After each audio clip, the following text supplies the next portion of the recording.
Listo, muy bien. Bueno, ¿cuáles eran las magnitudes que hasta ahora habíamos visto en lo que era termodinámica? ¿Qué cálculos habíamos hecho de termodinámica? Hemos calculado, por un lado, el calor involucrado en un proceso. Estos ejercicios son de calorimetría. ¿Qué precauciones teníamos que tener en cuenta cuando hacíamos el cálculo del calor en un proceso determinado? Lo primero es evaluar si ocurre o no ocurre algún cambio de estado. Exactamente. Cuando ocurra un cambio de estado, ¿quién se mantiene constante? Cuando ocurren siempre los cambios de estado, como por ejemplo en este caso. ¿Quién se mantiene constante? Muy bien, la temperatura. Si la temperatura es quien se mantiene constante, ¿a quién no voy a tener después entonces en la ecuación? Al delta T, perfecto. ¿Y a quién voy a tener entonces en cuenta para calcular el calor, por ejemplo, en un proceso de fusión? ¿A quién voy a tener en cuenta? Muy bien, voy a tener al cambio de entalpía correspondiente a ese estado. A ver, si se trata de un proceso de fusión, entonces el calor involucrado será la cantidad de materia de la especie o cuerpo que esté sufriendo esa transformación por el delta H de fusión. Pero una evaporización será la cantidad de materia del cuerpo de la especie por el delta H de vaporización. M, recuerden que le decimos cantidad de materia porque M, ¿cómo puede expresarse? ¿En qué unidades puede expresarse M? Puede expresarse en moles o puede expresarse en gramos, exactamente. ¿De qué va a depender expresarlo en moles o expresarlo en gramos? ¿De quién va a depender eso? Puede depender de las unidades de la tabla en la cual yo encuentre, por ejemplo, el dato de este delta H. Por ejemplo, en esta tabla, en una tabla, que no sé si es exactamente la que tenemos nosotros en la guía, el delta H de fusión, creo que este ejercicio era para el agua, está en 335 joule gramo a la menos 1. Si el calor de delta H está asociado a joule por gramo a la menos 1, me conviene que la cantidad de materia también sean gramos para después poder simplificar. Y como corresponde, la unidad del calor sea en joule. Recuerden siempre hacer esta verificación de las unidades. El calor siempre tiene que estar en joule porque se trata de energía en transferencia. La cantidad de materia en gramos o moles. El delta H, como también es una unidad de calor, una magnitud relacionada al calor, también tiene que estar en joule. Y ustedes verán si está sobre gramos, sobre moles. Eso también en qué unidades puede estar, por si las dudas, en alguna tabla de figura. ¿En qué unidades puede aparecer? Muy bien. Puede aparecer calorías, pueden aparecer kilocalorías y pueden aparecer también kilojoule. ¿Vamos? Esa es toda la variedad de lo que puede pasar. Finalmente, una vez que ustedes completan todos los estados, tendrán que hacer la sumatoria y punto. ¿Qué otra cosa más estuvimos viendo? Estuvimos hablando de delta H de formación. El delta H de formación ustedes lo encuentran en las tablas termodinámicas que tienen al final de su guía. En esas tablas termodinámicas, ¿en qué unidades se van a encontrar los datos numéricos? ¿En qué unidades le figuran las tablas? En kilojoule por mol. Muy bien, entonces mucho cuidado que acá tienen ustedes un mol para considerar. Y obviamente existen ciertas sustancias, como el hidrógeno, como el oxígeno, a los cuales les definimos un delta H de formación estándar igual a cero. ¿Estamos? Y a partir de ahí surgirán el resto de delta H de formación. ¿Cómo podemos hacer para calcular el delta H asociado a un proceso en una reacción química determinada? Como por ejemplo, en esta reacción química que está acá. ¿Cómo puedo hacer para averiguar cuál será el delta H de formación del agua? Había una formulita. Tenemos por un lado el método directo y por otro lado tenemos el método indirecto. ¿Cuál es el método más simple de todos? El método directo. ¿Cuáles son los únicos inconvenientes del método directo? Que el método directo implica que en la tabla termodinámica figuren los datos de todas las especies. Si a mí no me faltara el dato de alguna de estas especies, lamentablemente no puedo hacer el método directo y tendré que buscar hacerlo por el método indirecto. El método indirecto, ¿qué otro nombre recibe también? La ley de Hess, exactamente. ¿Cómo es la fórmula para hacer el delta H, por ejemplo, de formación del agua, aplicando el método directo? Recuerden siempre que es igual a, creo que está por acá la fórmula, la sumatoria del delta H de los productos menos la sumatoria del delta H de los reactivos. Y a su vez, cada delta H por quién está siendo afectado. está siendo afectado por el coeficiente estequiométrico. El coeficiente estequiométrico va a estar acompañado por qué unidad, como dice Mateo, por los moles. Y este dato de delta H en la tabla, ¿en qué unidades le figuraba? Kilojoule por mol. Quiere decir que si yo tengo kilojoule por mol multiplicado por mol, ¿en qué unidad queda el resultado final? En kilojoules. ¿Estamos? Muy bien, chicos. Excelente. Para que tengan en cuenta. Y vamos al ejercicio 8 que ya lo habíamos hecho la clase pasada, que es simplemente para recordar un poquito cómo es este tema de la ley de Hess. Y acá les voy a decir un par de cosas que no están en la guía, pero que lo he visto en los exámenes, así que cuando yo les diga, van a anotar. En este ejercicio, por ejemplo, en el ejercicio 8, ¿qué pasa? Yo tengo la reacción global a la cual yo quiero llegar. Yo quiero formar zinc gaseoso desprendiendo dióxido de carbono y a partir de óxido de zinc sólido más monóxido de carbono. El ejercicio nos pide determinar el delta H de esta reacción, asociada más que nada a la formación de zinc gaseoso, a partir de la formación del óxido de zinc sólido, la combustión del monóxido de carbono y la sublimación del zinc. Siempre, esto anótenlo, siempre que a ustedes se les pida encontrar un delta H a partir de una reacción de formación, como es en este caso, ustedes tienen que plantear simplemente la reacción entre los átomos elementales para formar el producto en cuestión. Por ejemplo, si acá les hablan de la formación del óxido de zinc.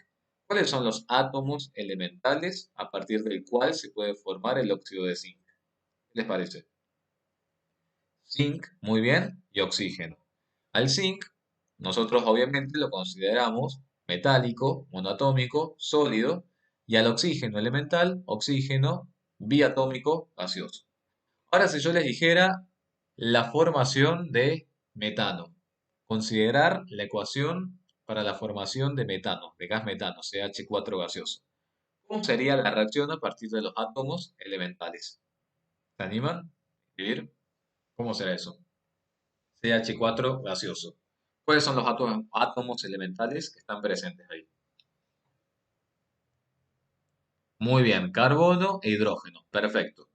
¿Cómo plantearían ahora la reacción entre el carbono y el hidrógeno para dar CH4? El carbono, y vayan anotando lo que les voy diciendo, el carbono, a menos que se diga lo contrario, o al menos que en algún lado figure alguna aclaración, el carbono lo van a trabajar como carbono sólido, pero en la tabla periódica, fíjense, tienen varios, la tabla periódica, perdón, en las tablas termodinámicas, tienen varios tipos de carbono sólido, tienen dos. ¿Qué les parece que es más rentable por el sentido común? ¿Empezar desde el carbono sólido grafito o desde el carbono sólido diamante? ¿Qué les parece? Grafito, exactamente. Es simplemente por una cuestión de sentido común, ¿no? O sea, como que no tendría mucho sentido producir gas metano a partir del diamante, ¿no? Es como que no sería muy práctico si hablamos en términos económicos. Entonces, si quieren formar gas metano CH4 a partir de la reacción elemental, va a ser carbono sólido grafito más, ¿qué cosa? Hidrógeno 2 gaseoso. Ahora recuerden en termodinámica siempre colocar los estados de agregación. ¿Por qué les digo que es tan importante esto de ver carbono sólido y grafito? Porque ustedes en la tabla, ¿qué opciones tienen? Ya dijimos que también está la opción carbono sólido diamante, que acuérdense, no la tienen que usar. Y a su vez, ¿qué otra opción más tienen para trabajar ahí? Además de carbono sólido grafito, carbono sólido diamante. ¿Qué otra opción más les figura? A ver si estamos todos en sintonía. Carbono gaseoso. ¿Estamos? Le figura también el carbono gaseoso. Todos los carbones, José, son monoatómicos. Exactamente. Todos los van a escribir como monoatómicos. Entonces, bueno, ya saben, de los tres carbonos que tienen en la tabla termodinámica, recuerden en el parcial, en los ejercicios de la guía, siempre trabajen con el carbono sólido grafito, a no ser que el ejercicio les diga lo contrario. ¿A qué me refiero con que el ejercicio les diga lo contrario? Que les aclare. Que se les aclare, se parte de una corriente que contiene a carbono vaporizado. Entonces, en este caso, ustedes ahí se dan cuenta que es carbono gaseoso. Sí, lo van a considerar Ulises monoatómico también, porque va a pasar más por un lado de que el carbono no llega a ser exactamente un no metal. Por eso no lo consideramos biatómico. Por eso lo van a escribir directamente como carbono gaseoso. Esto se está grabando, sí, se está grabando. Acá me preguntan, Mateo. Si él dice calor de combustión, perfecto, muy bien, perfecto. Si dice calor de combustión, lo primero que tienen que hacer es escribir el compuesto en cuestión, más oxígeno, que va a liberar dióxido de carbono. Y acá me preguntan, ¿vendría a ser igual al delta H de formación o es que se combustiona el dióxido de carbono? Si a vos te hablan, por ejemplo, de la combustión del monóxido de carbono, este dato vos lo podés llegar a encontrar como delta H de combustión del monóxido de carbono y también sería correcto verlo como delta H de formación del dióxido de carbono. Son correctos, son correctas ambas expresiones para referirse al mismo proceso. Por lo general, cuando hablamos de combustión, hacemos referencia a la sustancia que combustiona más que al producto de esa combustión. ¿Por qué? Porque se entiende que en las combustiones que son completas siempre obtenemos dióxido de carbono. Por eso estos datos siempre hacen más que nada referencia a la sustancia que combustiona. Como por ejemplo, puede ser del H de combustión de CH4, por ejemplo. Lo cual no estaría mal decir un dato que diga delta H de formación del dióxido de carbono y una mínima aclaración que diga que este dióxido de carbono se obtuvo a partir de la combustión del metano, por ejemplo. Eso simplemente. Me pregunta acá, entonces siempre que se diga de combustión es de disociación. Claro, siempre que se diga de combustión es una reacción química que libera dióxido de carbono y que hace reaccionar oxígeno. Y nada más. Pero bueno, entonces eso es lo que me quería aclararles para que tengan bien presente. A ver, ¿qué otra cosa más quería decirles? Para formar. A ver, si tuvieran que plantear la reacción de formación elemental del dióxido de carbono. Reacción de formación elemental del dióxido de carbono. ¿Cómo lo harían? Formación elemental del dióxido de carbono. Perfecto. Carbono sólido, grafito, más oxígeno 2 gaseoso que da dióxido de carbono. Exactamente. Joaquín me pregunta, ¿por qué el resultado final queda en kilocalorías y no en kilocalorías por mol? ¿En dónde, Joaquín?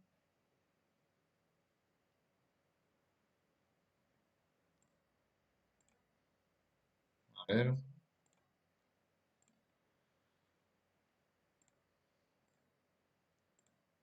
vaya pensando esta pregunta, ¿en dónde quedó lo de kilocalorías por mol? Así Joaquín ya está conectado.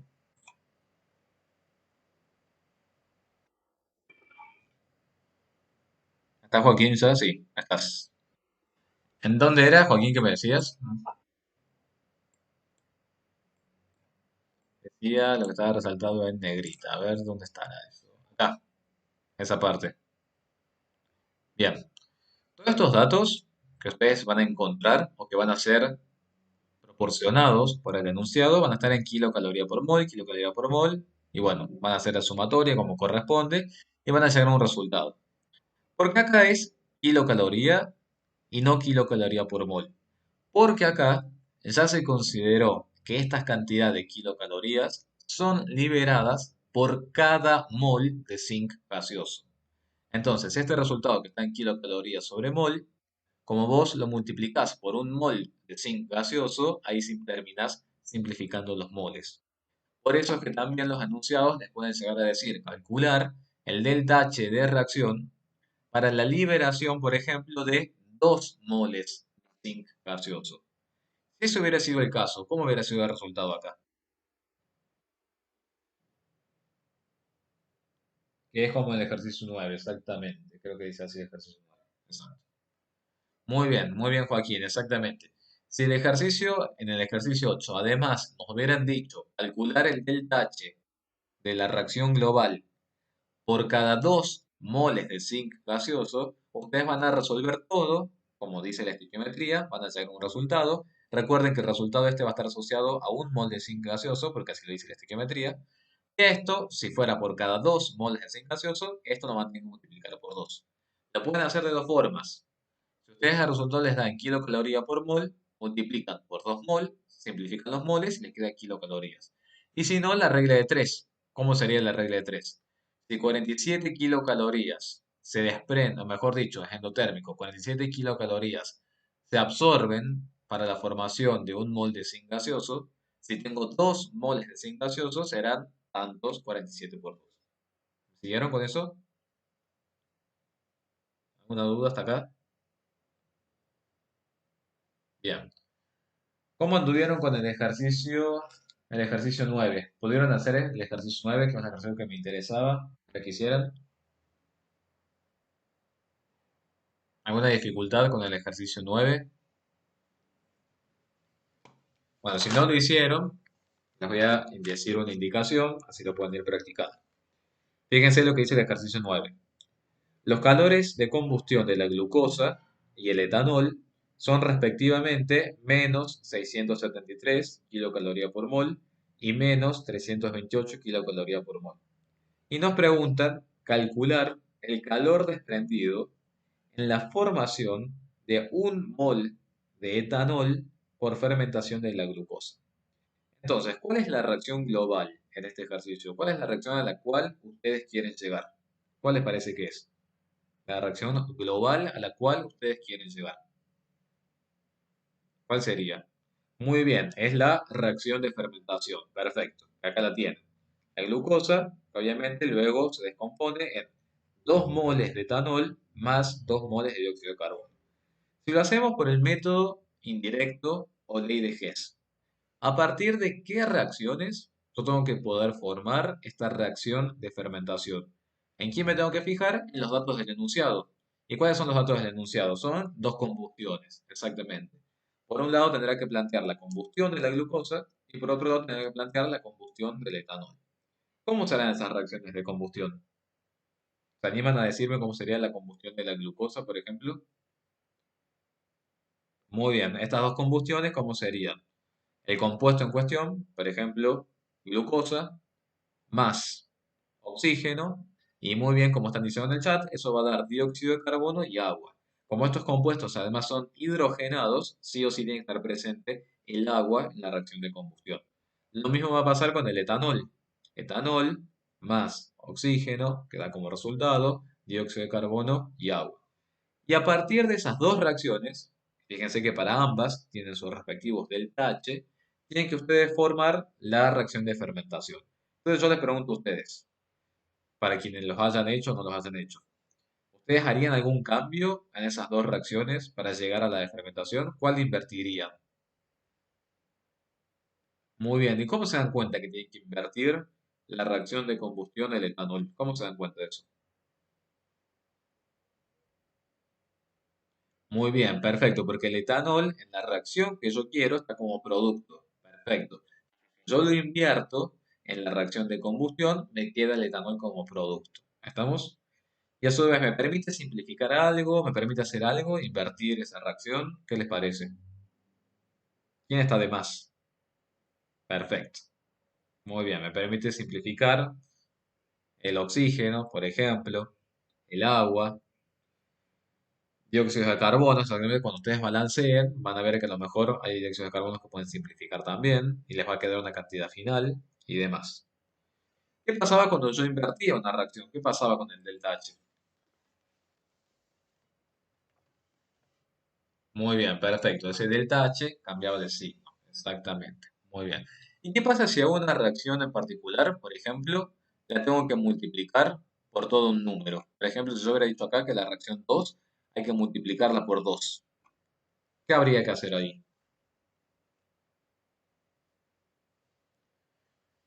Muy bien, multiplicas el delta H también. Ya voy verano con tu pregunta. Multiplicas también el delta H, exactamente. Porque siempre piénsenlo por el lado de la lógica. Ustedes les están diciendo que para un mol de monóxido de carbono se desprenden menos 68 kilocalorías por mol, porque es un solo mol. Si ustedes ahora esto lo afectan o multiplican por 2, ¿cuántos moles de monóxido de carbono van a tener? Van a tener 2 moles de monóxido de carbono. Entonces, si para un solo mol se desprendían menos 68, para 2 moles de monóxido de carbono se tiene que desprender aún más cantidad de energía. Por eso ese número también lo multiplica. ¿Estamos? Bueno, y en el ejercicio, precisamente en ese ejercicio 9, cuando hagamos todos los cálculos y cierra absolutamente todo, ese delta H que hayamos calculado, ¿para cuántos moles de etanol se corresponde? Muy bien, se corresponde para 2 moles de etanol. ¿Lo pueden ver a todos a eso? ¿Me van siguiendo? ¿Quién me dice que son 2 moles de etanol?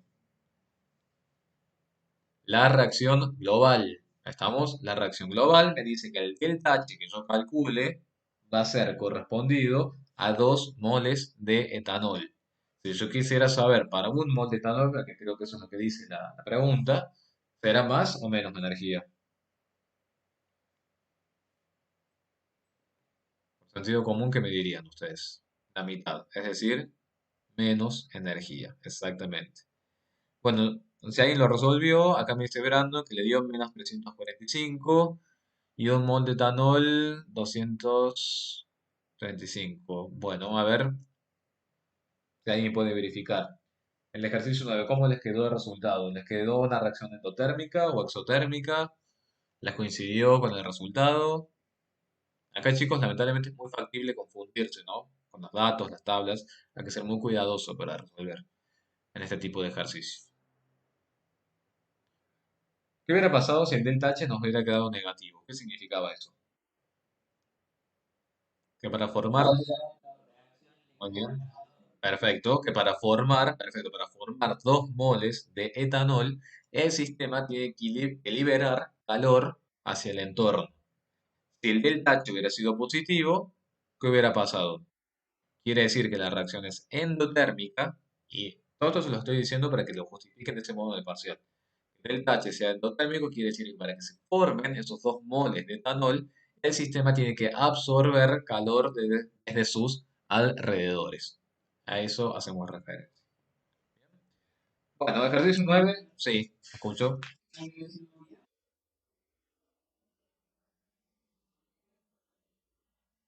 Claro, parece.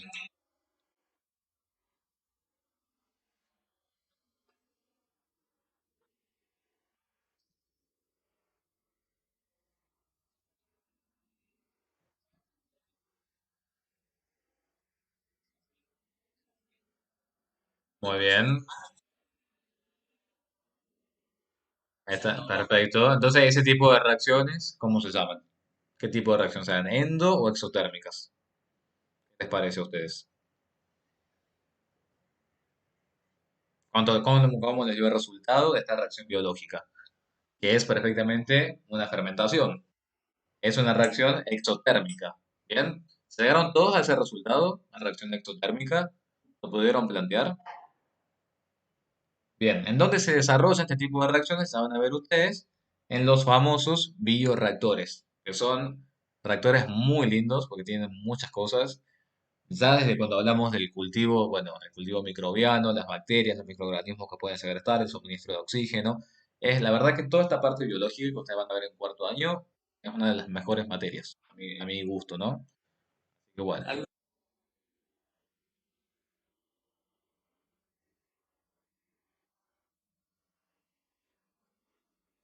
Vos sabés que yo no lo hice, o sea, no es que yo produje, digamos, el alcohol, pero sí lo vi en una fábrica. En una fábrica, cuando fuimos a hacer una visita, en una parte que tenían los bioreactores, la verdad que es algo muy fascinante. A mí me gusta mucho la parte de microbiología y la parte de biotecnología. La verdad que es muy lindo porque son reacciones que no son complejas, si ustedes fijan, no son complejas. Las reacciones radicalarias, que bueno, curiosamente es lo que yo hago, reacciones radicalarias, son el triple de complejas y los productos son más difíciles de observar, interpretar y analizar.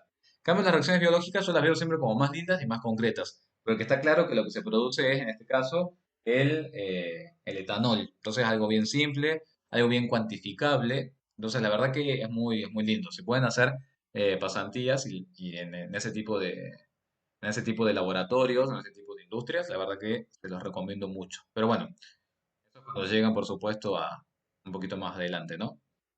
Bien, después, ¿qué más habíamos hecho en este ejercicio? Bueno, nada más, habíamos avanzado sobre eso. El ejercicio entonces 9 para quien no lo haya hecho, por favor, muy de examen, ¿no? A 8 y 9 muy de examen. Así que bueno, vamos a avanzar ahora hacia otra magnitud más. Vimos delta H, ahora vamos a ver delta S y después vamos a avanzar finalmente hacia el delta G. Que delta G es la magnitud fundamental que a nosotros nos va a permitir, ¿qué cosa? Predecir la espontaneidad de un proceso químico. Recuerden siempre este concepto de delta G acá hasta que finalice el cuatrimestre. pero que lo vamos a utilizar en todas las unidades que queden. Como si ustedes me tuvieran que contar con sus palabras, ¿qué será esto de la variación de entropía de un sistema? ¿Con qué lo asociarían? ¿Cuál es la primera palabra que a ustedes se les viene a la mente cuando hablamos de entropía de un sistema? Muy bien, el nivel de desorden molecular.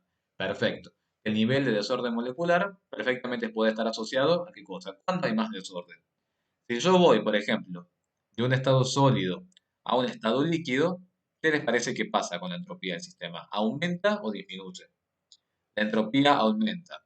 En esos casos, fíjense chicos, el delta S, la variación de entropía, será mayor a cero o positivo. Porque recuerden siempre que los delta S consideran el estado final menos el estado inicial. Si el estado final presenta mayor entropía que el estado inicial, cuando ustedes hagan esa entropía final menos entropía inicial, obviamente les va a quedar una cantidad positiva. Fíjense en lo mismo, si yo voy de un estado líquido a un estado gaseoso, ¿qué les parece que pasa con entropía? También obviamente va a aumentar si yo voy de líquido a gaseoso. Si aumenta la entropía, ¿cómo va a ser ese delta S? Siempre. Positivo también. ¿Estamos? ¿Qué hubiera pasado al revés? Si yo voy de gas, voy a silenciar micrófonos. Muy bien, gracias. Bien. ¿Qué pasa si yo voy ahora de un estado gaseoso a un estado sólido? ¿Qué les parece que pasa ahí con la entropía? Muy bien, va a disminuir la entropía. ¿Por qué? ¿Con qué está relacionado? Con el orden molecular. Fíjense lo que significa ir del estado gaseoso al estado sólido. ¿Cómo será el delta S ahí? ¿Positivo o negativo? ¿Qué les parece? Muy bien, va a ser negativo. Entonces, bueno, ¿con qué otra cosa, tomen nota, con qué otra cosa pueden relacionar el orden, o mejor dicho, el nivel de orden o desorden molecular? Por un lado, siempre que tengan cambios de estado, analicen eso. Analicen si van de sólido a líquido, de líquido a sólido, de sólido a gas, de gas a sólido, y bueno, y todas las otras alternativas. También, chicos, pueden analizar la cantidad de moles que tienen antes y de moles que tienen después. Si ustedes, por ejemplo, en una reacción química avanzan hacia una mayor cantidad de productos que de reactivos, ¿qué dirían ustedes? ¿Que van hacia un aumento de entropía o van hacia una disminución de entropía? Si ustedes van hacia una mayor cantidad de productos que de reactivos, ¿en dónde hay más entropía? ¿Al final o al inicio? Aumenta también, exactamente. Entonces será un delta S positivo, exactamente. ¿Y con qué otra cosa también puede asociar este nivel de desorden? ¿Qué pasa? ¿Se acuerdan ese ejemplo que yo les ilustré con el tema de las jeringas que funcionan a base de émbolo? Que a medida que yo voy ejerciendo presión sobre la jeringa y va descendiendo el émbolo, lo que voy achicando es el volumen y por lo tanto aumentando la presión. ¿Qué pasa si yo aumento? O mejor dicho, ¿qué pasa si yo disminuyo o aumento la presión o el volumen? ¿Qué me dirían ustedes? Si yo, por ejemplo, disminuyo la presión, ¿qué les parece a ustedes? Si yo disminuyo la presión. Muy bien, si yo disminuyo la presión, ¿qué pasaba con el volumen? Si yo disminuyo la presión, aumenta el volumen, exactamente. Perfecto. Todo este tipo de cosas, ¿ustedes con qué lo van a relacionar? Si hay mayor o menor volumen, mayor o menor presión, ustedes lo tienen que asociar con el espacio que tendrían disponibles las moléculas para poder interactuar entre ellas. ¿En dónde les parece que habrá mayor aleatoriedad? ¿En dónde les parece que habrá mayor aleatoriedad? Cuando haya mayor presión o menor presión. ¿Qué les parece a ustedes? Muy bien, en donde haya menor presión, la aleatoriedad va a ser mayor. Entonces la entropía aumentará o disminuirá. La entropía va a aumentar, exactamente. Fíjense, el ejercicio 13 es muy simple, es bastante conceptual. Vamos a analizar simplemente qué pasa con algunos casos. Oxígeno gaseoso, fíjense que está acá como molecular y pasa a dos átomos de oxígeno, así como están, gaseosos. ¿Qué podríamos decir acá? ¿Qué les parece a ustedes? ¿Hay aumento o disminución de la entropía? Si yo voy de un oxígeno gaseoso a 2 moles de átomo. Si yo voy moles, hacia 2 moles de oxígeno, tengo mayor cantidad de moles acá que acá. ¿Lo pueden ver eso? Acá yo tengo un mol de oxígeno gaseoso y acá yo tengo 2 moles de oxígeno monotómico, que es inestable, eso todos lo sabemos, pero bueno, está planteada así la reacción. ¿Delta S positivo o negativo? Aumenta la entropía. Delta S positivo. Muy bien. Segundo caso, nitrógeno gaseoso más 3 hidrógeno gaseoso para dar como resultado 2 moles de amoníaco gaseoso. ¿Aumenta o disminuye la entropía? Veamos. Está todo gaseoso, así que tengo que analizarlo desde el punto de vista de los moles. Tengo ¿cuántos? 4 moles gaseosos, tengo 2 moles gaseosos, disminuye. Muy bien. Por lo tanto, delta S será ¿cómo? Negativo. Perfecto. Veamos el tercer caso. Después los otros casos los practican ustedes. Veamos el tercer caso. Carbono sólido más hidrógeno gaseoso. Da como resultado monóxido de carbono gaseoso e hidrógeno gaseoso. ¿En dónde les parece que aumenta la entropía? ¿De izquierda a derecha o de derecha a izquierda? De izquierda a derecha hay un aumento de entropía. Exactamente. ¿Por qué? Porque acá, ¿quién es el principal parámetro para poder identificar? El aumento o disminución del orden. Muy bien, ese carbono sólido, exactamente. La presencia de ese carbono sólido, a mí claramente me hace darme cuenta que como después en los productos tengo únicamente gas, la mayor aleatoriedad va a estar acá del lado de los productos. Por eso el delta S va a ser positivo. ¿Bien? ¿Fueron siguiendo más o menos con todo esto?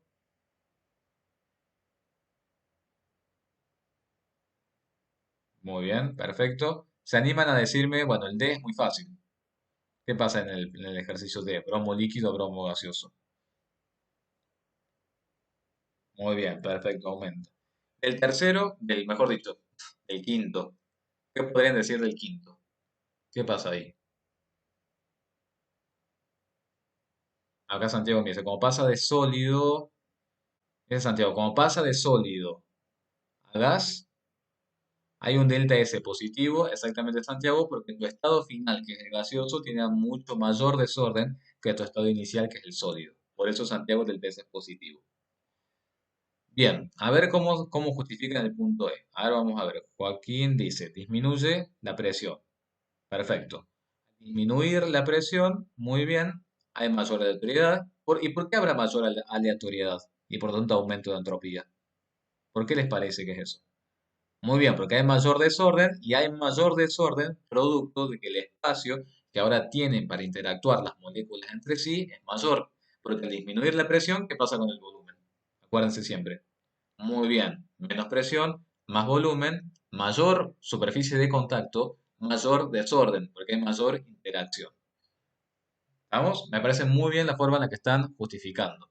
Por lo tanto, ¿quién tiene mayor entropía? ¿Estado final o estado inicial? En el punto E. ¿Quién tiene mayor entropía? ¿Estado final o estado inicial? Muy bien, estado final. Exactamente. Bueno, muy bien. Bueno, y el F, si ustedes se fijan, en realidad este simbolito no dice mucho respecto a si hay mayor o menor entropía en un estado o en el otro y por qué les parece que puede llegar a ser eso. ¿Qué pasa con el carbono de ambos lados de esa reacción química? En ambos lados, exactamente ese carbono está sólido. Muy bien. Lo que habría que hacer, se dice que exactamente la variación de entropía es mínima. Lo que habría que hacer, si no quisiera ser más exacto, es ver con rigurosidad cómo es la estructura para el diamante, cómo es la estructura para el grafito, analizar con mayor precisión el tipo de enlaces, cómo está el carbono en cada estructura y ver en dónde es más factible el movimiento o las dislocaciones en las posiciones de los átomos. De lo contrario, como nosotros no podemos hacer ese análisis tan exhaustivo, lo que hacemos simplemente es decir, bueno, es una variación mínima de la entropía. Bien, claro, en el diamante, por ejemplo, tienen estructuras bastante rigurosas, ¿no? Porque el diamante, recuerden que es un compuesto sólido que presenta propiedades físicas también bastante elevadas. Quiere decir que las interacciones moleculares que están ahí presentes también son de magnitud considerable. Entonces habría que ver ahí qué pasa con el grafito, cómo son las fuerzas intermoleculares ahí. Entonces sería más negativa la entropía. Claro, sería ver cómo sería Guadalupe, que el delta S es negativo o el delta S es positivo. Habría que ver ahí como sería, si el delta S es negativo, quiere decir que habría una disminución de la entropía. A lo mejor puede ser porque las posiciones en el carbono diamante están un poquito más rígidas. A lo mejor por ese lado puede ser que me lo esté justificando. Puede ser por los cuatro covalentes puros. Estimo que por eso puede ser que me estás comentando. Es una buena justificación. Muy bien. Exactamente. Muy bien, Guadalupe. Exacto. Bien, si tuviéramos una reacción química, chicos y chicas, vamos a una reacción química. ¿Cómo será el cálculo para ver el delta S? Exactamente como estuvieron planteando para el delta H. Sumatoria de la entropía para los productos afectada por el número de moles menos sumatoria de la entropía de los reactivos multiplicada por el número de moles. Y ahora sí van a ir a la tabla y me van a comentar ustedes qué unidades le figura para el valor de entropía para cada especie. Ya, Rafaela, y te respondo tu pregunta. ¿En qué unidades le figura la entropía? Muy bien, Joule, mol, Kelvin. Mucho cuidado entonces. Fíjense que delta H está en kilojoule y la entropía está en joule. Entonces ustedes decidirán después, cuando vayamos a delta G, si llevan todo a kilojoule o si llevan todo a joule. Pero, por favor, no se confundan con las unidades. Acá me pregunta Rafael, ¿qué pasaría si tenemos todas las especies en estado gaseoso con el mismo número de moles? Mira, si tienen absolutamente acá todo gaseoso y la misma cantidad de moles de un lado y del otro lado, ustedes van a decir que cambios en la presión o en el volumen no afectarían al sistema y por lo tanto no existirían factores externos que puedan llegar a modificar la aleatoriedad en el sistema. Lamentablemente, como es todo gaseoso y la misma cantidad de un lado y del otro lado, por más de que yo aumente el volumen, disminuya el volumen, aumente la presión, disminuya la presión, como el sistema tiene de un lado y del otro la misma cantidad, no se va a ver afectado. Entonces, nada va a poder incrementar la aleatoriedad del sistema. ¿Bien? Bueno. Y bueno, pensaba que había ejercicios, pero todavía no vienen los ejercicios. Seguimos con parte teórica. Fíjense que todo lo que estamos haciendo es teórico. Tanto el delta H, que ustedes ya saben dónde lo pueden encontrar, y tanto el delta S, que ustedes ya saben dónde lo pueden encontrar, se van a encontrar en la formulita de la variación de la energía libre de Gibbs, como delta G. Y este valor es el que yo les digo que es muy importante, porque si este valor es negativo, el proceso va a ser espontáneo. Si ese valor es positivo, el proceso va a ser no espontáneo. ¿Qué significa que una reacción sea espontánea en el sentido, por ejemplo acá, que una reacción sea espontánea en el sentido que está escrita? ¿Qué significa con sus palabras? Muy bien, perfecto, Joaquín. Que una reacción sea espontánea quiere decir que no necesita de energía extra para poder llevarse a cabo. Cuando las reacciones no son espontáneas, nosotros tenemos que suministrarle esa energía extra. Que por lo general, que ustedes no sé si ya vieron algún adelanto en la parte teórica, ¿cómo hacemos nosotros el suministro de energía extra para que una reacción ocurra? Sobre todo en las reacciones redox, que son donde vemos casi esto si es espontáneo o no espontáneo. ¿Qué se suele hacer? Le podemos, muy bien, si no es una reacción redox, puede ser que podamos inducirlo con alguna chispa o calor. Y si es una reacción redox, lo que se suele hacer es entregarle energía eléctrica. ¿Vamos? Si entregamos energía eléctrica, entregamos corriente, vamos a hacer que la reacción suceda, siempre y cuando la reacción sea espontánea. Si es espontánea, por supuesto que todos los problemas están solucionados. Eso es lo principal. Entonces puede ser energía calórica o energía eléctrica. Y bueno, y como siempre, delta G, ¿lo tienen tabulado en la tabla? Veamos. Sí, ¿en qué unidades tienen el delta G en la tabla? También en kilojoule por mol. Entonces, fíjense que la formulita es exactamente como está acá. Delta G de los productos menos delta G de los reactivos y siempre, chicos, multiplican por el número de moles. El proceso, ¿cuándo vamos a llegar a decir que realmente se encuentra en un equilibrio químico? ¿Alguien se acuerda de eso? ¿Cuándo decimos que el proceso está en equilibrio químico?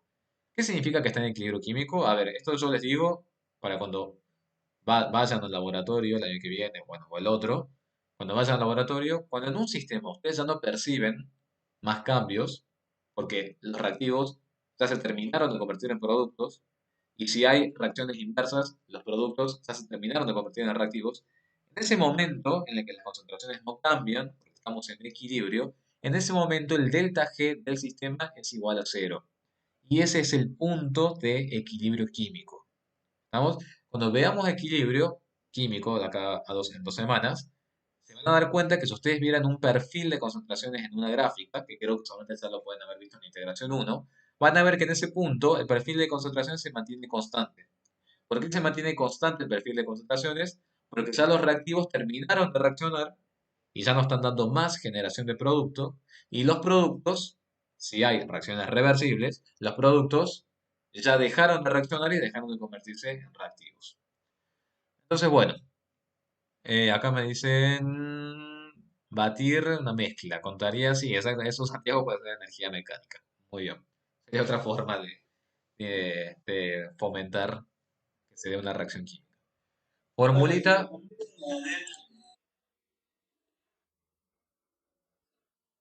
sí.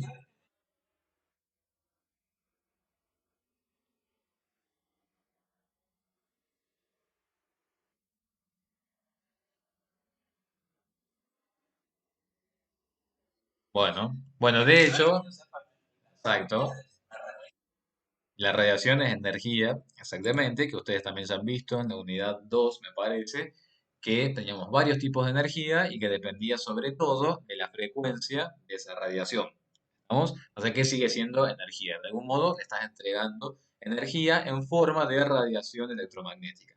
De todas formas, justamente la aclaración que hace Pedro, la descomposición del peróxido de hidrógeno era un práctico que teníamos pensado hacer en el laboratorio, pero que el peróxido de hidrógeno cuando se descomponga va a liberar gases. Como es una reacción lenta, una reacción que no sucede sin algún estímulo externo, lo que nosotros hacíamos era agregarle un catalizador, que era yoduro de potasio, y veíamos enseguida la descomposición de ese peróxido de hidrógeno. Que obviamente no lo vamos a poder hacer en este cuatrimestre, pero sí lo vamos a ver en un video en el segundo práctico de laboratorio. Brandon pregunta, en la tabla los valores de entropía y energía libre de Gibbs están con un menos en algunas sustancias. ¿Ese menos qué significará? Ese menos significa que esos valores son negativos para esas sustancias. Y tienes que trabajar con el signo negativo, al igual como trabajarías con el signo positivo. Son signos negativos, Brandon, ¿eh? No son guiones, no es nada, ninguna otra cosa. Son signos negativos que los tienes que usar en la fórmula, cuando los cargues. Entonces, esta formulita, por favor, bien señalada, porque es que vamos a estar trabajando. Bien, vamos entonces a hacer el ejercicio 12. Veamos qué dice el ejercicio 12. ¿Alguna duda hasta acá? ¿Podemos hacer el ejercicio 12? ¿Alguna duda? Si son 3 iones, Brando quiere decir que no está el valor tabulado por esa sustancia. A Rafael Matías, ¿hasta dónde llegaron en la parte teórica el otro día?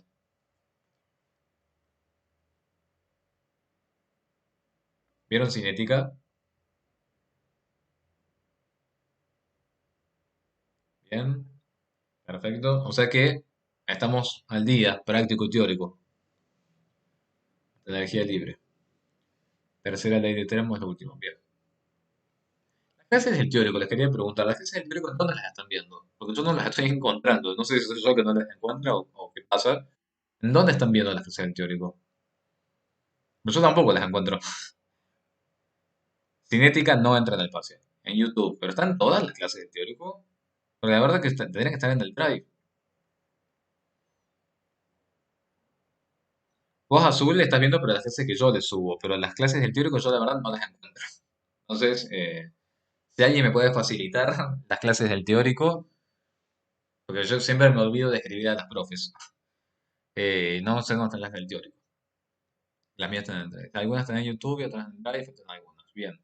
O sea que hay como un interesante mix ahí de clases distribuidas por todos lados. Bueno, las mías ya saben que están en el Drive, ¿no? Ahí acá tiene el canal de YouTube, perfecto. Todo lo demás de contacto de YouTube, tiene que ser así. Mira vos cómo las profes pudieron subir a YouTube y yo no puedo subirlas a YouTube, mira vos. Bueno, genial chicos, gracias por alejarme de la duda. Así que bueno, menos las heteron, perfecto. Muchas gracias Ulises, Azul, genial. Gracias chicos y chicas. Bueno, entonces, si estamos todo bien, vamos a ir al ejercicio 12. Dice, Alejo levantó la mano. No sé, Alejo, si querés decir algo. Ah, no, no hay problema, no hay ningún problema. Bien. ¿Qué dice el ejercicio 12? El proceso Haber para la producción de amoníaco, creo que esto sí lo deben haber visto en integración 1, ¿no? Cuando hicieron todos los procesos que cada uno eligió un tema. Bueno, si es que sigue con esa metodología, ¿no? Involucra la siguiente reacción. Nitrógeno gaseoso más hidrógeno gaseoso que da como resultado amoníaco gaseoso. Suponer que delta H y delta S para esta reacción no cambian con la temperatura. Nos piden calcular la temperatura de equilibrio y a su vez nos pide calcular el delta G a 25 y a 500 grados Celsius. Bien, vamos entonces a analizar un par de cosas acá. A ver qué es esto de temperatura de equilibrio. ¿Cuándo dijimos nosotros que el sistema se encuentra en equilibrio? ¿Qué magnitud tiene que ser igual a cero para que el sistema esté en equilibrio? Delta G, muy bien. Si el delta G es el que tiene que ser igual a cero, vamos a ir a la formulita del delta G. La formulita del delta G es esta que está acá. Si delta G tiene que ser igual a cero, para despejar la temperatura de equilibrio tendré que utilizar esta misma formulita. ¿Estamos? Si yo digo que delta G es igual a cero, lo único que tengo que hacer es despejar el valor de la temperatura. Y ese va a ser el valor de la temperatura de equilibrio. Ahora bien, si yo digo que delta G va a ser igual a cero y que de acá yo voy a poder despejar la temperatura, ¿quién me está faltando de conocer en esta reacción para la producción de amoníaco? ¿Quién me está faltando de conocer?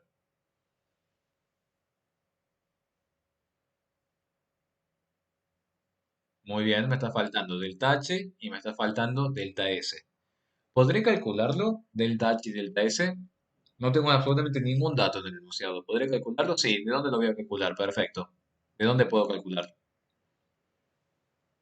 ¿A quién tengo que acudir? Perfecto, a la tabla. Excelente. ¿Cómo tengo que hacer ese cálculo? Como hicimos siempre. Ahora vamos a ver, vamos a hacer el delta H. Y de paso vamos practicando con el tema de la tabla. A ver, recuerden siempre, productos menos reactivos. A ver, vamos a buscar el delta H del amoníaco. A ver dónde está el amoníaco. Delta H del amoníaco, fíjense, ¿me figura alguna otra opción para el amoníaco o quién me figura únicamente? Me figura únicamente el amoníaco gaseoso. ¿Están todos de acuerdo? Bien, amoníaco gaseoso, creo que si no veo mal, 50,63, o estoy viendo mal yo. Dicho y hecho, estoy viendo mal, es menos 46,11 kilojoule por mol. Y eso es lo que yo escribo acá. ¿Multiplicado por quién? Por el coeficiente estequiométrico, que es 2. Se terminaron los productos. Y punto. Porque no tengo más productos acá. Menos, ahora, la sumatoria para los reactivos. ¿Qué reactivos tengo yo acá? Tengo nitrógeno y tengo hidrógeno. Creo que si estamos todos de acuerdo, ustedes pueden verificar que para el nitrógeno y el hidrógeno, ese valor de delta H de formación está definido como cero, ¿cierto? ¿Lo ven así en la tabla? Obviamente que acá está escrito todo, como para que vean de dónde sale. Acá, por ejemplo, si el hidrógeno tuviera algún valor, tendría que estar multiplicado por 3. Y si el nitrógeno tuviera algún valor, tendría que estar multiplicado por 1. Unidades. Kilojoule sobre mol, multiplicado por mol, el resultado queda en kilojoule. Vamos ahora con la variación de entropía. Veamos para el amoníaco gaseoso. ¿Qué valor tienen ustedes ahí de entropía? 192,3, ¿cierto? Eso está en Joule mol Kelvin. Y si lo multiplico por el número de moles, ¿quién únicamente se va a simplificar? Mol con mol. Lo mismo pasa para el nitrógeno y lo mismo pasa para el hidrógeno. A la cantidad que figura en la tabla, que está en Joule mol Kelvin, al multiplicarla por la cantidad de moles, que nos queda Joule sobre Kelvin. Por lo tanto, fíjense bien, el resultado del delta S es Joule sobre Kelvin o Joule por Kelvin a la menos 1, como ustedes quieran llamarlo. Entonces, cuidado con las unidades. Anótenlo bien, márquenlo bien. Delta H va a quedar en kilojoule o Joule y delta S va a quedar en Joule sobre Kelvin o kilojoule sobre Kelvin, como ustedes quieran. ¿Qué tengo que hacer ahora con este delta H? y con este delta S. ¿Qué les parece que habrá que hacer? Llevarlo, puedo unificar unidades, muy bien, y después llevarlo ¿a dónde? A la formulita del delta G, exactamente. Delta G ya dijimos que tiene que estar igualado a cero. ¿Por qué quiero igualado a cero? Para poder despejar las temperaturas de equilibrio. Acá chicos les aviso que parece una tontera lo que les voy a decir, pero en los parciales he visto que están mal estos despejes. ¿Cómo despejamos la temperatura de equilibrio a partir de acá? ¿Qué podríamos hacer? ¿Qué harían ustedes? A ver, si llevan este delta H hacia el otro miembro de la igualdad, les queda menos delta H. Menos delta H sobre sería menos delta S, porque les queda este menos acá. Es decir, que finalmente les queda delta H sobre delta S. ¿Lo pueden ver? Entonces, mucho cuidado con eso, para que no se tengan que memorizar las formulitas, sino acuérdense siempre delta H sobre delta S. ¿Y acá qué hice yo antes? A delta S, fíjense que estaba en Joule sobre Kelvin, entonces ya lo llevé a kilojoule por Kelvin, sobre Kelvin o por Kelvin a la menos 1. Si yo divido delta H, que está en kilojoule, lo divido en delta S, que está en kilojoule sobre Kelvin, ¿en qué unidades me va a terminar quedando este resultado como corresponde? Me va a terminar quedando en Kelvin.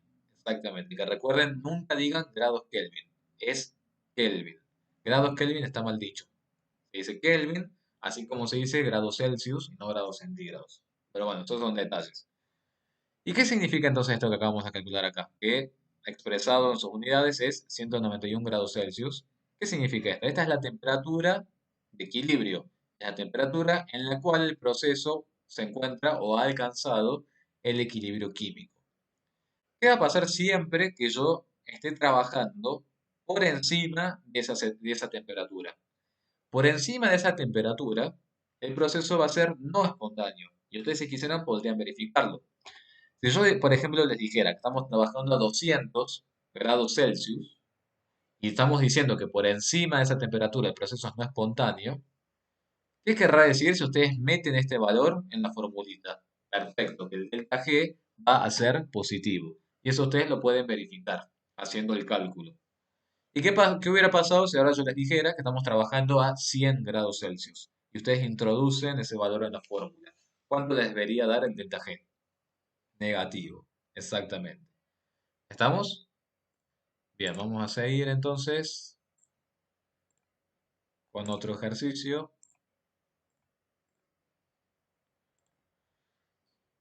Bien, vamos a ver que se conecte más gente.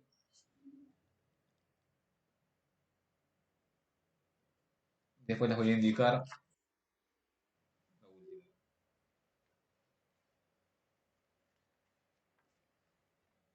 Bien, ¿cuántos somos? 22. Bueno.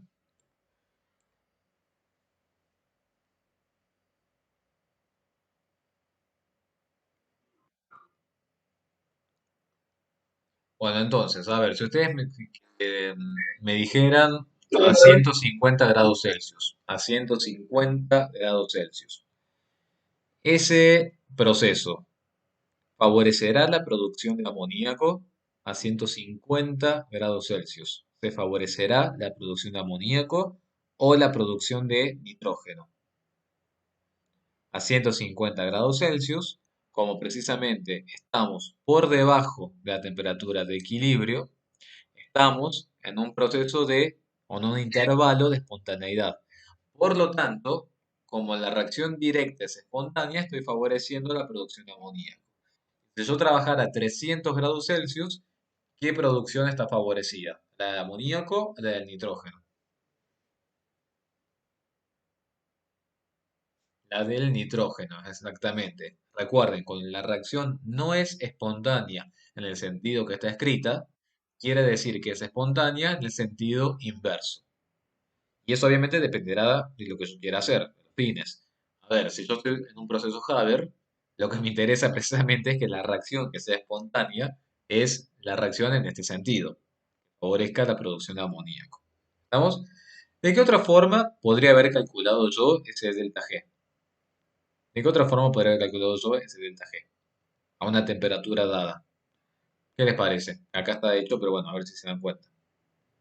Porque fíjense que después del ejercicio nos pide calcular a 25 y 500 grados Celsius. ¿De qué otra forma podría haber hecho ese cálculo? Vieron que acá el ejercicio a su vez les aclara que delta H y delta S no cambian con la temperatura. Entonces, muy bien, a una temperatura dada, exactamente, lo único que van a hacer es venir a la fórmula de delta G, trabajar acá con 25 grados Celsius o 500 grados Celsius, y acá en delta H y delta S van a escribir los mismos valores que encontraron antes.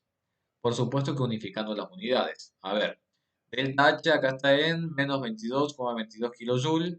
Acá lo dejé expresado como 22,22 kilojoules. Acá estoy calculando a 500 grados Celsius. Entonces fíjense que lo llevé a Kelvin. 500 más 273 Kelvin. Delta S acá estaba en Joule sobre Kelvin. Yo lo expresé en kilojoules sobre Kelvin. Y como siempre, revisen de que todas las unidades se cancelen. A ver, kilojoule queda kilojoule. Kelvin se simplifica con Kelvin, por lo tanto me queda kilojoule. Kilojoule más kilojoule me queda todo en kilojoule. ¿Me van siguiendo? Bien. Lo mismo para los 25 grados Celsius. En vez de 500, serán ahora 25 grados Celsius. Convierten a Kelvin y hacen el cálculo. Fíjense la diferencia que existe entre los signos, ¿no? Fíjense que acá delta G a los 25 grados Celsius me da negativo, lo cual estoy corroborando y está bien. ¿Por qué tiene lógica que dé negativo cuando trabajo con los 25 grados Celsius? ¿Por qué tiene lógica? ¿Por qué será eso? Que tiene lógica. Que a 25 grados Celsius me ha dado negativo el valor de delta G. ¿Con quién más lo estoy verificando? Muy bien, porque antes habíamos dicho que 191 era la temperatura de equilibrio. Exactamente. Y fíjense que a 500 da positivo, lo cual también tiene lógica porque estoy por encima de los 191 que nosotros dijimos que era la temperatura de equilibrio. Muy bien, chicos. Bueno, y por último, fíjense que también podríamos haber calculado el delta G aplicando directamente el método directo y haciendo delta G de los productos menos delta G de los reactivos, multiplicado obviamente por el número de moles. Busquemos en la tabla cuál es el valor de delta G para el amoníaco. ¿Cuánto es? Menos 16,5, ¿puede ser? Menos 16,5 kilojoule por mol, fíjense en la unidad, lo multiplican por 2, menos el delta G para los reactivos, hidrógeno y nitrógeno, 0 y 0, y fíjense directamente les da menos 33. Entonces, a ver, ¿y qué nos pedía el punto C que acá dice? ¿Qué temperatura elegiría para la reacción? Ya lo dijimos, si 25,500 y obviamente nos conviene hacer 25 grados Celsius. Entonces, a ver como recomendación que les digo yo. Si ustedes en un examen o en la guía les piden averiguar si el proceso es espontáneo o no es espontáneo, lo que tienen que hacer es calcular el delta G. Van a ir a la fórmula de delta G. Tienen todos los datos para calcularlo, que sería esto, tener la temperatura. Si la tienen la temperatura, lo único que pueden hacer directamente es lo siguiente. Si es un cálculo rápido, y ustedes quieren ver si el delta G es positivo o es negativo, el cálculo más rápido, antes que hacer todo esto que está acá, el cálculo más rápido sería hacer esto, ¿no? Pero para hacer esto, que es ver directamente el delta G a partir de la tabla, con delta G de los productos menos delta G de los reactivos, tendrían que tener todos esos datos tabulados en la tabla. ¿Cuál sería el método más largo para ver el delta G? El método más largo para ver el delta G sería que tenga que calcular el delta H, tenga que calcular el delta eje, estoy diciendo cualquier cosa, yo el delta S, perdón, el delta H y el delta S y reemplazas la fórmula del delta G delta H menos T por delta S, ¿se entiende? Y obviamente tendría que conocer ahí la temperatura. JSR es justifique su respuesta. Que por ejemplo en este ejercicio diría, elegimos la temperatura de 25 grados Celsius porque a esta temperatura el proceso es espontáneo porque es menor la temperatura de trabajo a la temperatura de equilibrio del sistema. Con esos dos renglones ya está todo justificado. ¿Estamos? ¿Alguna duda hasta acá, chicos, con todo esto que estuvimos viendo? Como son muy simples los ejercicios, pero como para que no se pierdan tampoco. En el parcial hay mucho de IDGs, mucho esto de temperatura de equilibrio y delta G. Se los aviso para que lo tengan presente. Lo que podrían marcar para mañana es el ejercicio 17. O se pueden hacer todos los ejercicios, ¿no? Pero el 17 me gustaría que se lo pudieran hacer. El 23, si se animan, plantéenlo, si se animan, y nada más. Porque después, ¿qué otra cosa? Bueno, el 20 también. Bueno, a ver, marquen el 17, 20, 21 y 23. 17, 20, 21 y 23. ¿Listo? ¿Alguna duda? Nos queda un último ejercicio, que es simplemente ilustrativo y es teórico. ¿Alguna duda hasta acá? Vamos bien con termodinámica. Genial. Perfecto. Muy bien, chicos. De mañana va a ser una clase distinta. Mañana clase de laboratorio. Bueno, acá que este sería el ejercicio 10. Es simplemente el trabajo de un gas. Es un tema que, ¿se acuerdan cuando vimos gases? Que tenemos esa formulita de la densidad. Teníamos a su vez ese ejercicio de la ley de difusión de los gases.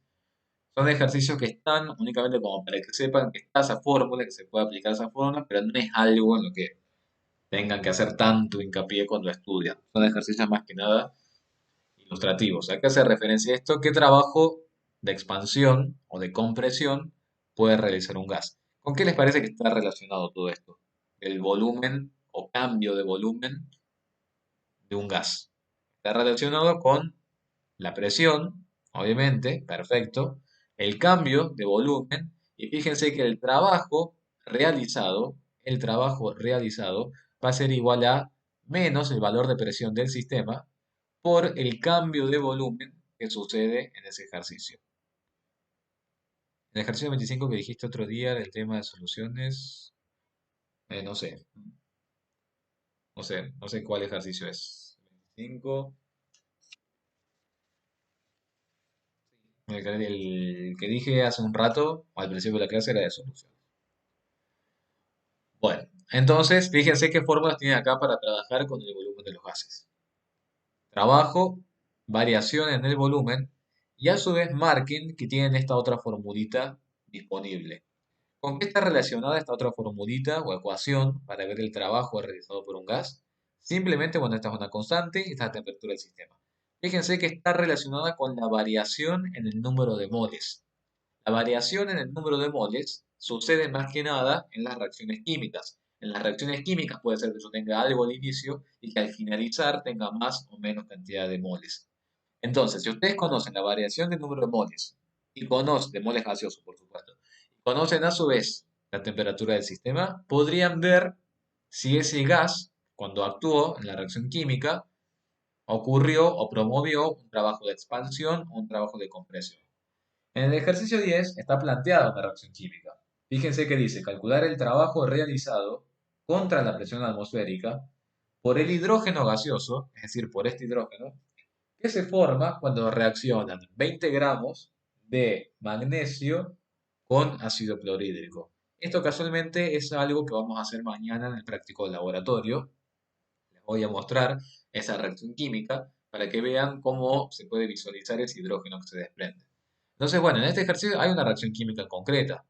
Tienen magnesio sólido, solución de ácido clorhídrico, cloruro de magnesio que queda disuelto e hidrógeno de gaseoso que comenzará a burbujear en el recipiente cuando se produzca.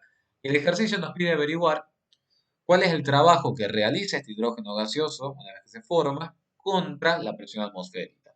Esa palabra, contra la presión atmosférica, ¿qué les suena a ustedes? ¿Que será un trabajo como negativo o positivo? Si es en contra de la presión atmosférica. Va a ser un trabajo negativo, exactamente. ¿Qué tenemos que hacer para calcular esto? Ver la variación del número de moles gaseosos. Entonces veamos. Tengo menos R. R es menos 0,082 litros de atmósfera mol Kelvin, ya estamos todos de acuerdo.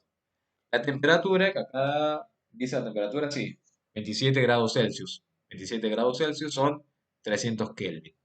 Y esta es delta N. Delta N y todo delta siempre se define como qué cosa. Como el estado final menos el estado inicial. ¿Cierto? Bien, en el estado final, ¿cuánto hidrógeno tengo yo? En el estado final de esa reacción química, ¿cuánto hidrógeno tengo? El que se produzca en la reacción.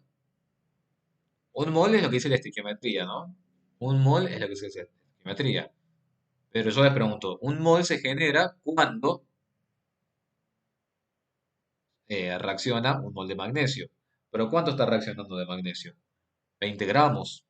Quiere decir que yo tengo que ver cuánto hidrógeno se produce a partir de los 20 gramos de magnesio, porque ese es el dato del enunciado. ¿Me siguen? Entonces, fíjense, si 24 gramos de magnesio generan un mol de hidrógeno, 20 gramos de magnesio generan 0,83 moles de hidrógeno. Entonces, lo que yo tengo en mi reactor químico, ¿cuánto es? 0,83 moles de hidrógeno.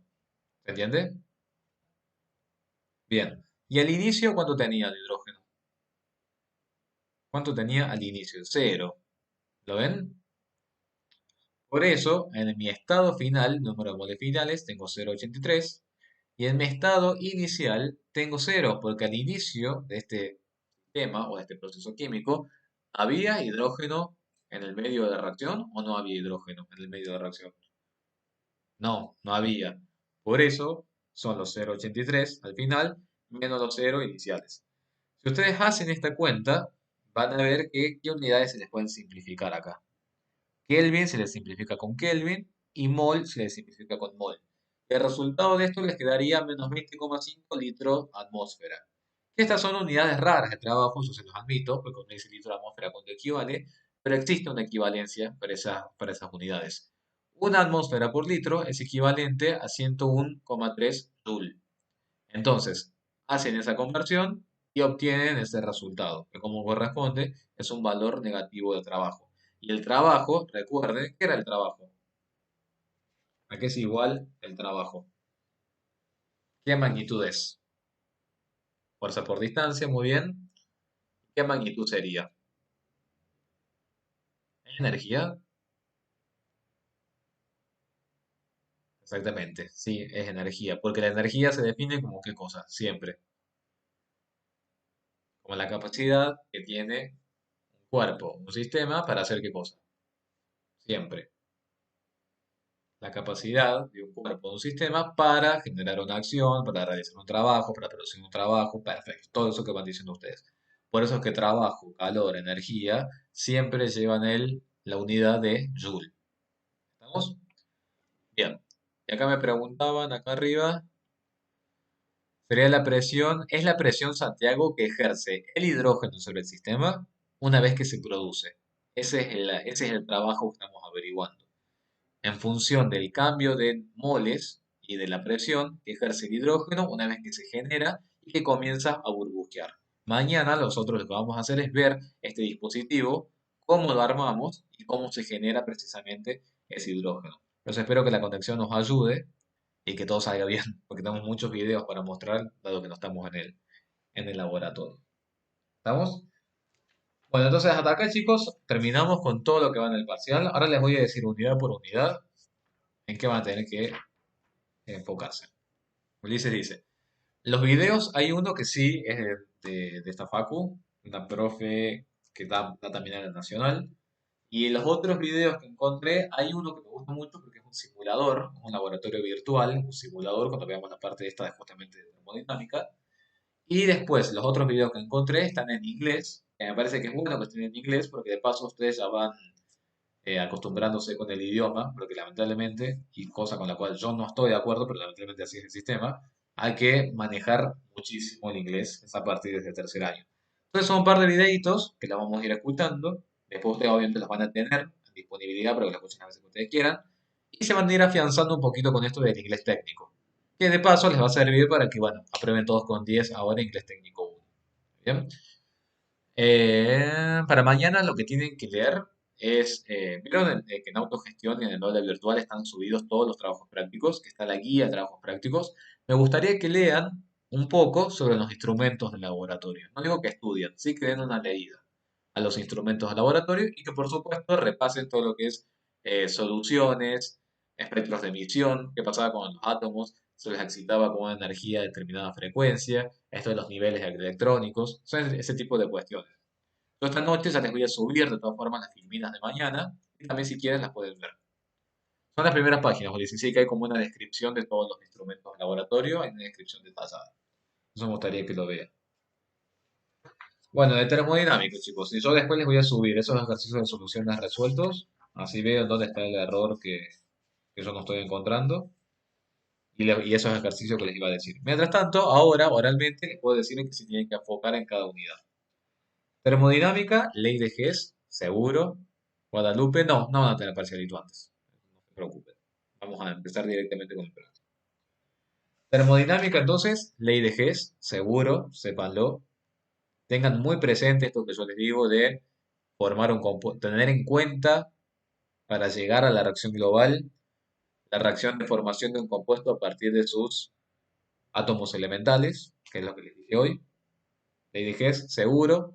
Y también, por supuesto, cálculo de delta G, predicción de espontaneidad y cálculo de temperatura de equilibrio. Eso bien tenido en cuenta, por favor, chicos, que es lo más importante. Soluciones. Desde ya les digo, soluciones con reacción química. Soluciones con reacción química, todas las unidades de concentración. Bien sabido lo que es densidad de una solución, a no confundirse con las otras unidades de concentración. Y diluciones. Diluciones también, como el ejercicio 4, como el ejercicio que hicimos nosotros, que era el 10, como el ejercicio que vamos a ver mañana en el práctico laboratorio. Todo lo que es diluciones y soluciones con reacción química, en eso se tienen que enfocar cuando trabajen, cuando estudian. Por supuesto que propiedades coligativas también, ¿no? Pero bueno, voy diciendo como claves de cada ejercicio. Sólidos. Sólidos, ejercicios de estructura cristalina, tal cual como los que resolvimos nosotros. Ver volumen de la celda, ver masa de la celda, ver densidad del elemento, calcular el volumen ocupado por los átomos. Todos los ejercicios que hicimos, como los que hicimos nosotros en la filmina. De la parte teórica, eso de sólidos es distinguir si es un sólido iónico, si es un sólido covalente, si es un sólido molecular. Ya saben que la regla clásica que yo les dije era fijarse en los puntos de fusión de esos sólidos. Y bueno, ya lo tenían presente eso. Sólidos, las fórmulas van a estar en el enunciado, exactamente, no se preocupen, esas formulitas las van a tener. Y todo lo que es Santiago, soluciones, gases y estequiometría van a ser ejercicios que van a aparecer mezclados en el parcial. Líquidos, chicos, fuerzas intermoleculares, presión de vapor, viscosidad, temperatura de ebullición, todo eso asociado con las fuerzas intermoleculares. Después que gases, ya saben, gases con reacción química, más que nada, gases con reacción química. ¿Qué pasa con la presión antes de la reacción? ¿Qué pasa con la presión después de la reacción? Todo eso. Brandon dice, en febrero tenían que suspender los vuelos internacionales, sobre todo desde Asia. En abril, y en agosto no tenían que haber. Sí, igual, sí, bueno, yo soy indignado con el tema de las fiestas clandestinas o no autorizadas, yo realmente indignadísimo con la gente que hace fiestas clandestinas. Pero bueno, ya saben cómo pienso respecto a eso. Bien, ¿y qué otra cosa hemos visto? Gases, ya les dije sólidos, les dije líquidos, les dije gases. Y después creo que nos tenemos que ir a la parte de enlaces, enlaces y fuerzas intermoleculares. Ya saben de enlaces, chicos, vean una y otra vez las filminas que yo les di, las filminas que tienen del teórico, y bien vistas todas las justificaciones, cómo tienen que escribir paso por paso. Las geometrías ya saben que no se las tienen que saber de memoria, con decir geometría tetraédrica deformada es suficiente. Lo que nos interesa a nosotros es que ustedes entiendan el concepto. Nube electrónica, deformación de la nube electrónica, desplazamiento de la densidad, polaridad, cuando un compuesto es polar, cuando un compuesto es no polar, enlace iónico, nunca se les ocurra hablar de geometría, un sólido iónico, nunca se les ocurra hibridar un sólido iónico. Esos son errores de concepto que sí traten de no cometerlos. El resto de cosas, si ustedes se olvidan de un ángulo de enlace, si ustedes se olvidan de un nombre de una geometría, con esas cosas no pasa nada. Claro, la justificación de enlaces es todo lo que está escrito en la filmina que yo les dejé. Eso es. La geometría molecular, la geometría molecular en realidad, Ulises, va a ser en función de si tengas pares o no, o pares no compartidos. Que los momentos dipolares se cancelen o no se cancelen, eso te va a permitir decir a vos si la molécula es polar o es apolar. Entonces, lo primero ¿cómo tenía que hacer siempre este análisis? Hacen Lewis, ubican los pares de electrones compartidos y no compartidos. Si hay pares de electrones no compartidos y no se cancelan entre sí, ¿qué van a decir ustedes? Que la nube electrónica tiene que estar deformada. La nube electrónica no es simétrica. Como la nube electrónica no es simétrica, la geometría electrónica es distinta a la geometría molecular. Como la geometría electrónica es distinta a la geometría molecular, porque la geometría molecular es deformada, los momentos dipolares no se cancelan, y si los momentos dipolares no se cancelan, la molécula resultante es apolar. ¿Estamos? ¿Y qué pasaba con los compuestos covalentes que eran cationes o aniones? ¿Qué pasaba ahí? ¿Se hablaba de polaridad? No, muy bien, tenían carga neta, exactamente las sustancias con cargas, y no se hablaba de polaridad, exactamente. Bueno, entonces eso es toda la justificación con respecto a enlaces. Tabla periódica. Tabla periódica es esto, comparar radios entre cationes, radios entre aniones, analizar qué pasa con la energía de ionización, cómo aumenta la carga nuclear efectiva, el radio atómico y demás. Me dice Joaquín, si no se cancelan las cargas netas, era polar. Si no se cancelan, Joaquín, los momentos dipolares individuales, la molécula es polar. ¿Estamos? Si no se cancelan los momentos dipolares individuales. Si hay cargas netas, como por ejemplo decirte un anión nitrato, directamente es un compuesto con carga, entonces no se habla de polaridad. A eso me refiero. No sé si se entendió, Joaquín. Listo. Bien. Brandon, ¿los compuestos con tres o más sustancias son enlaces covalentes? Sí. Sí, Brandon. Son esos que vos me nombrás, todos esos oxoácidos son covalentes. Ah, bueno, y otra cosa que no se dejen de estar, no lo dejen de estudiar porque es un punto también casi para el parcial, es el tema este de la página 54, de hacer estos ejercicios de energía, de constante de Planck. Estos no los dejen de lado, chicos. Háganlos porque créanme que salen esos ejercicios. Son puntos asegurados porque son sencillos. Y, por supuesto, números cuánticos. Y obviamente, primera unidad de la materia, todo. Estequiometría completa. Recuerden rendimiento, recuerden ver los ejercicios de pureza. ¿Estamos? Recuerden los ejercicios de pureza, por favor. Ahora, recuerden todos los análisis que hicimos en las primeras clases. Y bueno, ya saben que estequiometría va a estar mucho con gases y solución. Así que bueno, yo en lo que queda del día les voy a subir el práctico laboratorio de mañana y esos ejercicios de soluciones. Y en el mismo PDF les voy a indicar en qué ejercicios se podrían enfocar de cada unidad. Pero tienen que sentarse a estudiar, tienen que sentarse a razonar los ejercicios. Y cualquier cosa mañana, después del práctico de laboratorio, pueden seguir haciendo consultas. Bien, no sé si alguien tiene alguna duda o algo más para consultar. ¿Alguien quiere preguntar algo? A ver, perfecto chicos. Bueno, entonces ya saben, mañana nos vemos, 14 horas, práctico laboratorio, y después seguirán consultando. Ahora descansen, que les queda un ratito libre para el teórico. Ya saben, nos vemos mañana. Mil gracias, Guadalupe. Se les voy a estar enviando la tabla. Mil gracias, Guadalupe. Gracias, gracias. Nos vemos mañana, chicos y chicas. Cuídense.